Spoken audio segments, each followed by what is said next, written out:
will only see here on CBS This Morning. Mark, good morning to you.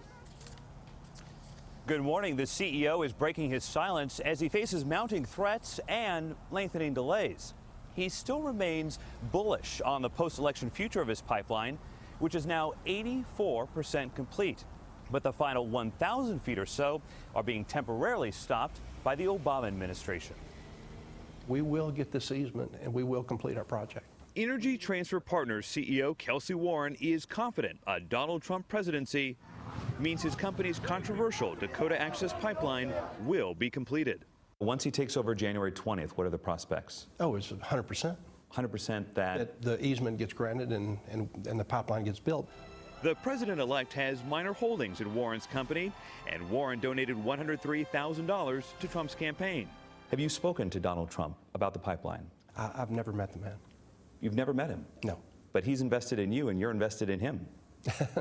Well, I wish him well. Thousands of demonstrators in North Dakota have been camped out near several pipeline construction sites, which at times have turned violent and led to over 400 arrests. Native Americans and environmentalists say the pipeline could threaten the water supply of millions and disrespects sacred lands. Warren told us it will make oil cheaper to transport and create jobs. It doesn't help the United States if it leaks, right? It doesn't help the people who live downstream. I'm not going to win that argument with you because pipelines do leak. It's rare. I think the chances of this pipeline leaking is extremely remote. The company says it is taking every precaution to make the steel pipeline safe, and its employees are facing death threats. Our people have been under attack. I hope your parents, your children especially, all burn in hell. When finished, the pipeline will be more than 1,100 miles long. That's just 7 miles shorter than the controversial Keystone XL pipeline, which President Obama rejected in 2015. Trump has yet to speak about the Dakota Access Pipeline, but said this about Keystone last month. We're going to allow the Keystone Pipeline and so many other things to move forward. You think all the protesters are going to go away once you're done? Absolutely. What is there to protest? They are determined to stop your project. They will not stop our project. That's naive. They're not stopping our project. Trump's team did not respond to our request for comment. Warren told us the company wants to reimburse the state of North Dakota and Morton County for the millions spent so far on protests and security, but that authorities have not yet accepted his offer. Nora? All right, Mark, great interview. Great get to hear that perspective. Thank you so much.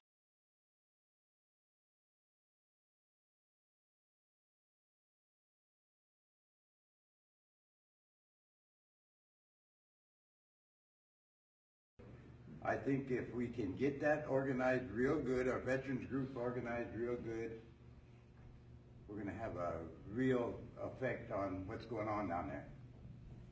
And like I said, it's a peaceful group, it's a nonviolent group, and they don't want any kind of violence there at all. But our veterans carry that power with them wherever they go, you know, and they're respected, people care. So this is what they're going to work on now. And that's why I wanted to bring to the veterans today, let them know that we're going to try to organize. If I can't go back to North Dakota, we're going to organize a couple marches here in town, and they ask that we do that all over the country, you know. And I think maybe a couple of the veterans here, maybe get together and organize a group to the veterans here. And I think we got enough organizations that'll keep it going. So that's what I wanted to bring to you today, that we've got to support them.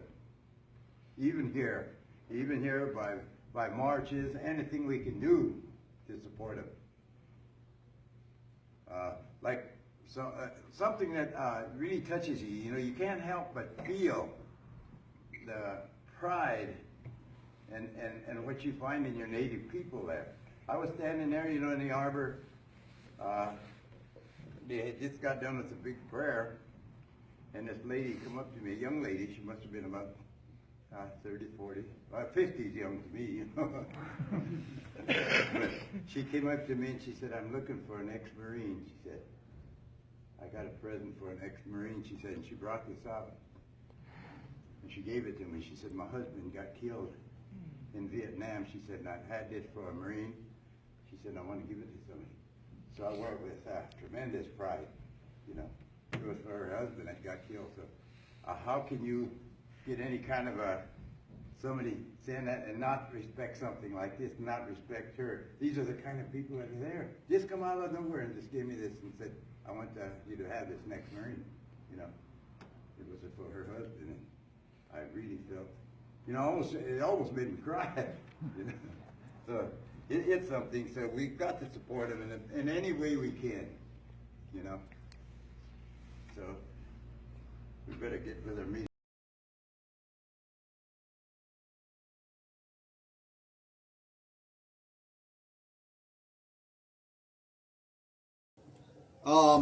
So you guys know I'm a 20-year Navy veteran, retired.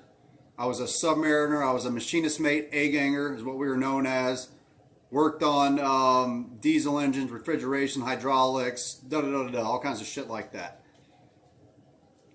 But I wanted to talk tonight about, because I see a lot of my brothers in some military blogs going back and forth. Number one, they're pissed at me because I wear my uniform. Number two, they're pissed at me that I fly an inverted American flag, that I fly in accordance with U.S. flag code that states an extreme risk to life and property, that you can invert the American flag for that fucking purpose. So if you don't know U.S. flag code, I'm going to encourage you to educate yourself. It's not just kind of a blanket distress signal, if you will. It does state to extreme risk of life or property. Yes, I advocate for a number of things. I advocate for family law reform. I advocate for rights to First Nations people and what's occurring out in North Dakota.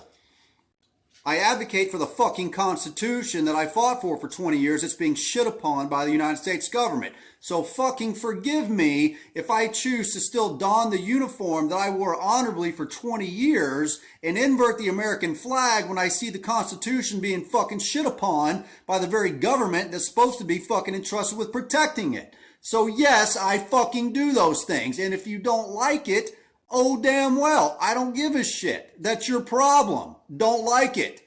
But you're going to don't like it from behind your computer because you don't have the testicular fortitude to say anything to my face. You just don't. By and large, I'm a peaceful person. I am a peaceful person. I love people to death. No, I'm not some crazy fringe nut job, right? I love the fucking, I love my guns. I love the Second Amendment. I am pro-life. I'm mainly conservative. I have some leftist leaning ideas, so I'm more independent or libertarian if you wanted to label me in some political realm. But by and large, in part, I just want to be left the fuck alone, and I want my fellow Americans to be able to live out their lives underneath the blanket of freedom that I was fucking serving and protecting for.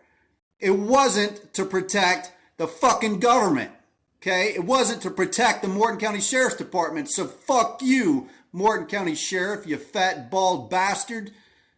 What I served for was to protect this nation and the freedoms that are supposed to be here. That's what I served for. So, let me come full circle to the title of this video, Honor the fucking Treaties. You guys want to beat this horse about, well, it's been through federal court and the federal court said that it's legitimate and da-da-da-da-da.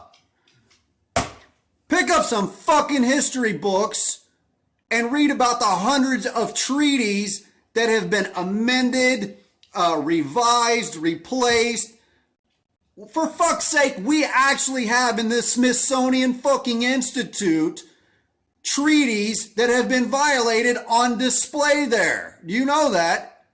We have treaties in the National Archives. Treaties aren't just for First Nations people. Do you guys get that? A treaty is an agreement between two fucking parties. The American people, United States government, i.e. the American fucking people, and sovereign First Nations people, okay? Two sides. It's not just for First Nations. So there's a fucking obligation on the American people's part to make sure that that treaty is fucking upheld. What do we not understand here?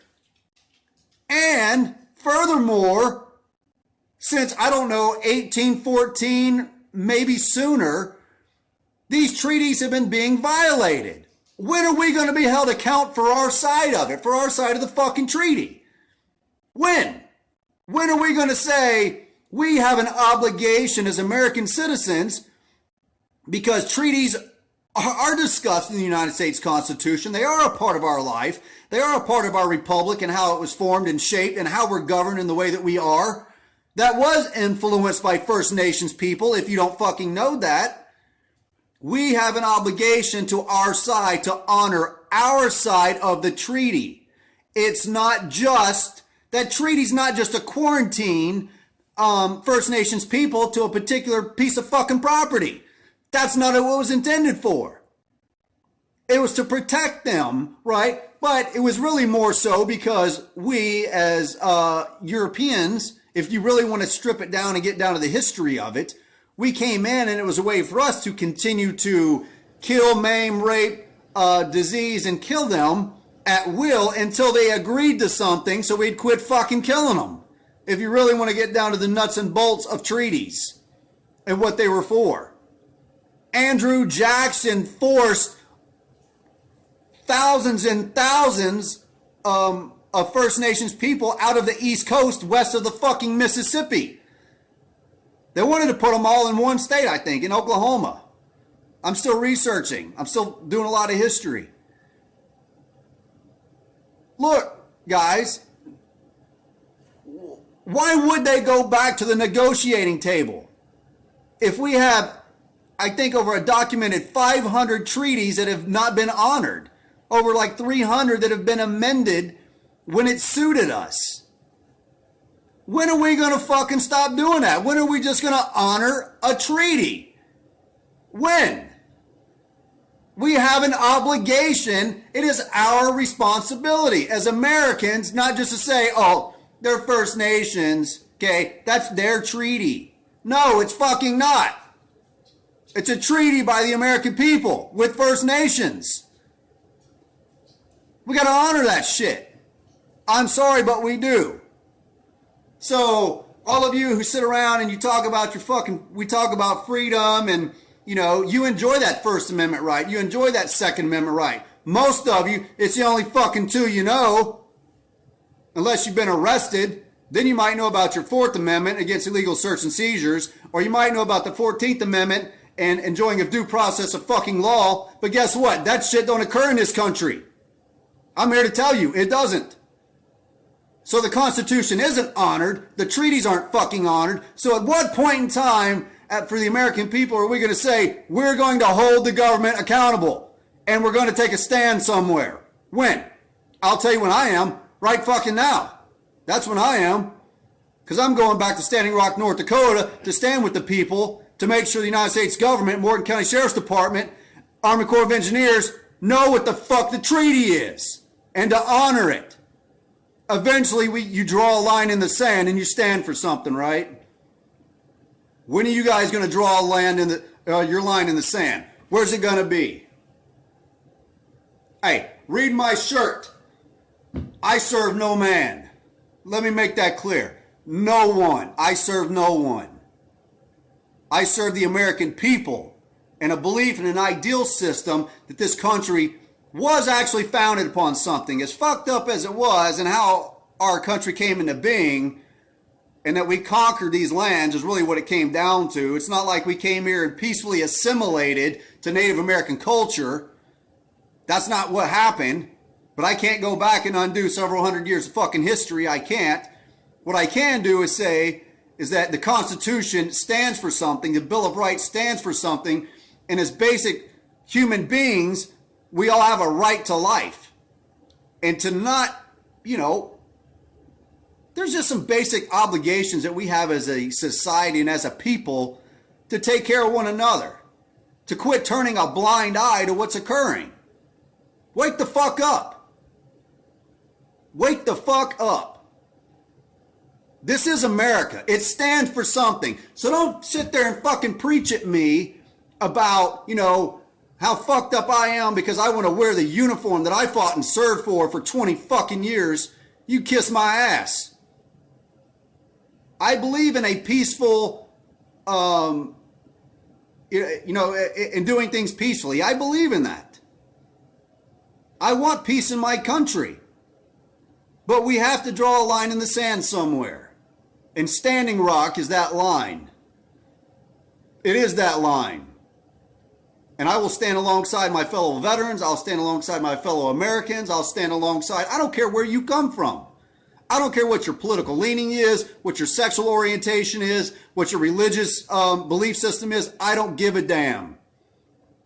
Because if you don't stand for human rights and the right to life and upholding the Constitution and honoring those treaties that come well before 2014 and when these assholes from the North Dakota Access Pipeline wanted to sit down and have fucking talks with the Sioux Nation, the Lakotas and the Dakotas, I wouldn't sit down and talk with your ass either. Because at every point and turn, you exploited my fucking land. So no, fuck you, I'm not talking to you. I wouldn't talk to them either. I'm going to go there peacefully. You see me upset, you see me pissed off, and I'm ranting, and a lot of people don't like my language. Fine, that is what it is. But I promise you, I know how to flip the switch on and turn the switch off. And so when I go to North Dakota, I will be very peaceful and calm and non-confrontational because that's the right thing to do. I don't want to be arrested. I don't want to be OC sprayed. I don't want to be shot with rubber bullets. So I'll be very non-confrontational. But I will stand my ground and I will stand for something. And that's to honor what these two hands worked for 20 years, which was providing a blanket of freedom to the people I swore to protect and to the United States Constitution that safeguards us from tyranny and oppression.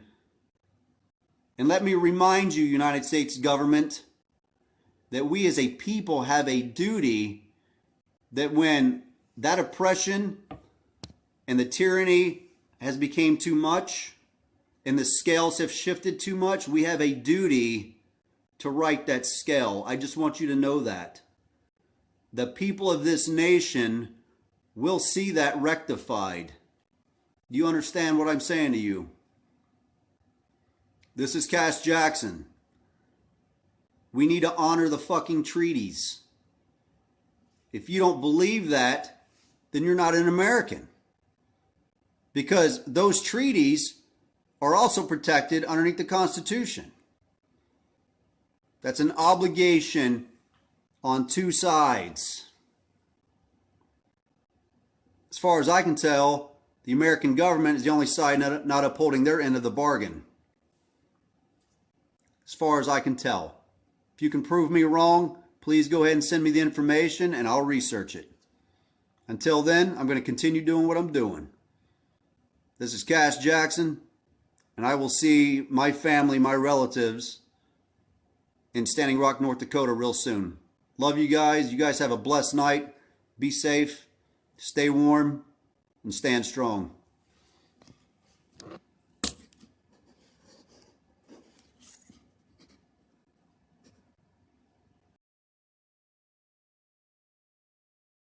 Hey, how y'all doing? Sorry about that first one. This is John Wilkins, United States Marine Corps veteran. Coming today from Council Bluffs, Iowa, on our way to Standing Rock. We're 8 hours away and we are going to be there. My wife, Nikki Wilkins, myself, our friend Gabby, Shocker Dog, Tanker, we're all coming out that way. Main reason we're coming out there is to help the water protectors that have been seriously affected by the police brutality of this movement. We are there to protect the water. We are not violent. We don't have weapons. All that BS you've seen on the, I'm not even gonna say that. All that fucking bullshit you've seen on the TV, it's lies. We are not doing anything but being peaceful. Well, guess what? You got a big wake-up call coming. In the 500 veterans are coming there to protect the water protectors. I'm on my way now. I'll go to the front line by myself if I have to on that day. I don't care. All right? The shit you're doing is wrong. You all need to get out there. Call Department of Justice, 202-514-2000, extension 4. Call Obama.